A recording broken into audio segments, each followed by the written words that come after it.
and welcome back to Shelf Center. This is Bryce. Thanks so much for stopping by. Thanks for liking and subscribing. If this is something you end up enjoying, you never know, it could happen.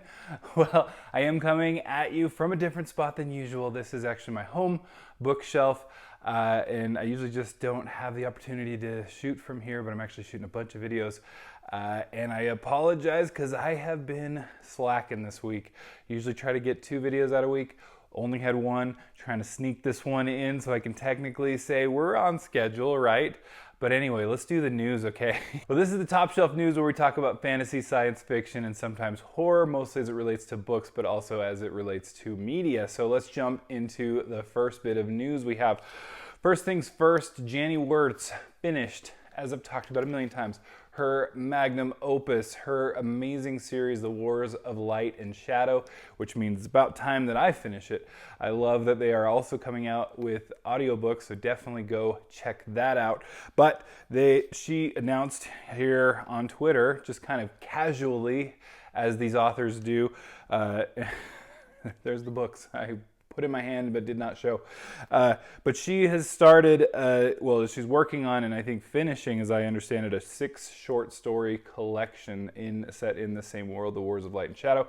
I'm thinking there's already a couple of short stories that you can find on her website, theparavia.com, which is the world of The Wars of Light and Shadow.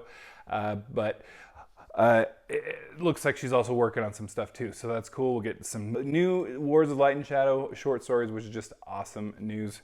Then, speaking of female authors that deserve way more credit in the fantasy world, this is the newest from Martha Wells. Has got a cover and a release date for next year, and so this is going to be Queen Demon. And it's looking like it's coming out July 8th, 2025. If you haven't already picked up Martha Wells' Murderbot series, her science fiction is amazing. I am one of the slackers who have not read her fantasy, but I hear it's amazing, and so what a great time. Queen Demon there is coming out. All right, speaking of casual author mentions on Twitter, this was just a response to a fan asking about what he's writing next, because that's the question that all authors love the most, I'm sure. Once they've put all their hearts and souls into one book, then it's like, well, I've already finished that in a number of hours. Can you give me more? But that's how we fans do, okay? So Brent Weeks said he's working right now on a sequel to Night Angel Nemesis. He said it's at 185,000 words at the moment. Night Angel Nemesis was about 300,000 words. He also mentions a regular size novel is probably around 90,000. So double a regular already, but probably almost double to get to the final, which is what this behemoth was, if you've seen that. Then I wanted to mention Rachel Aaron's got another one that just came out, just dropped.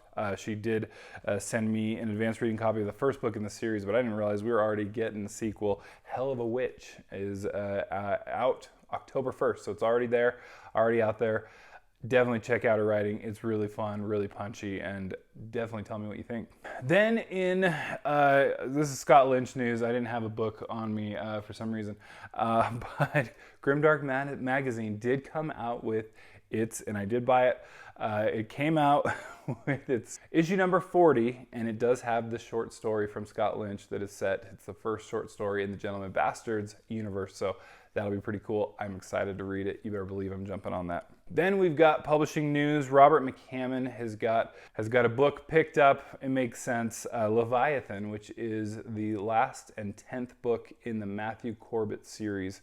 So I've only heard great things. I've been slowly catching up on my McCammon. I did read Swan Song and I did read The Five, and so both were good. Swan Song it's epic and is amazing. So definitely and I've always heard good things about the Matthew Corbett series, so definitely been on my list here. And then I wanted to make sure and announce a couple things. Howard Andrew Jones, there's been a GoFundMe set up for him. He's got cancer, it's terminal.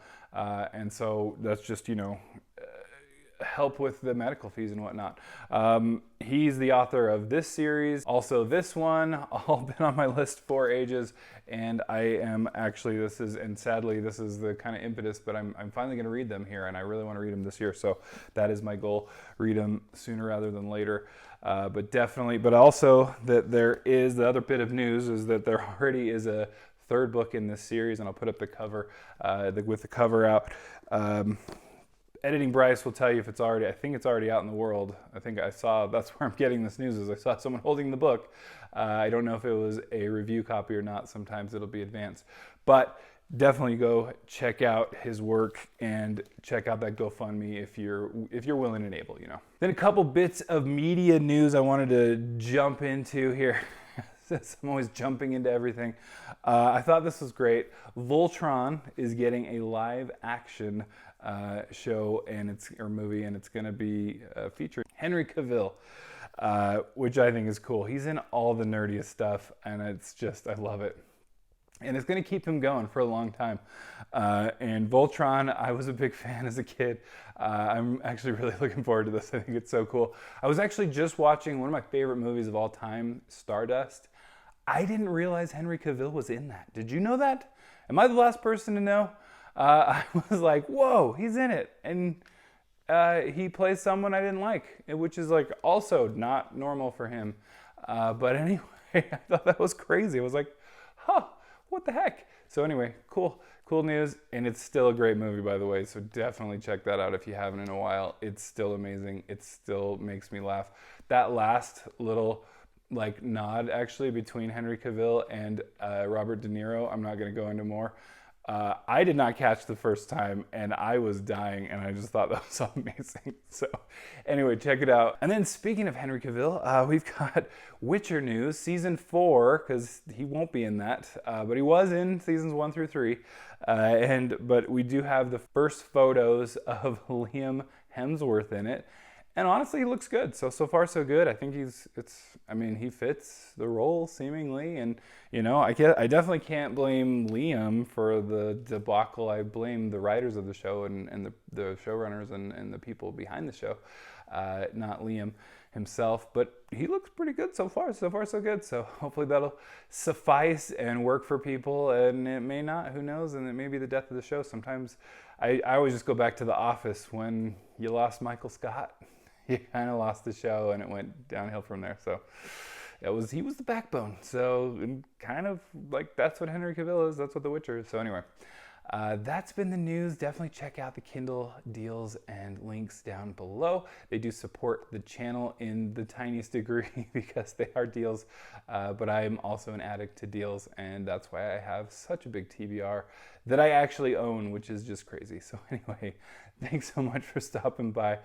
We may or may not be at this location in the next video. It'll probably be in the other one with the worst bookcase. I really don't like that one. I really don't, and I got to figure something out. So anyway, I like this one so much better. Bye.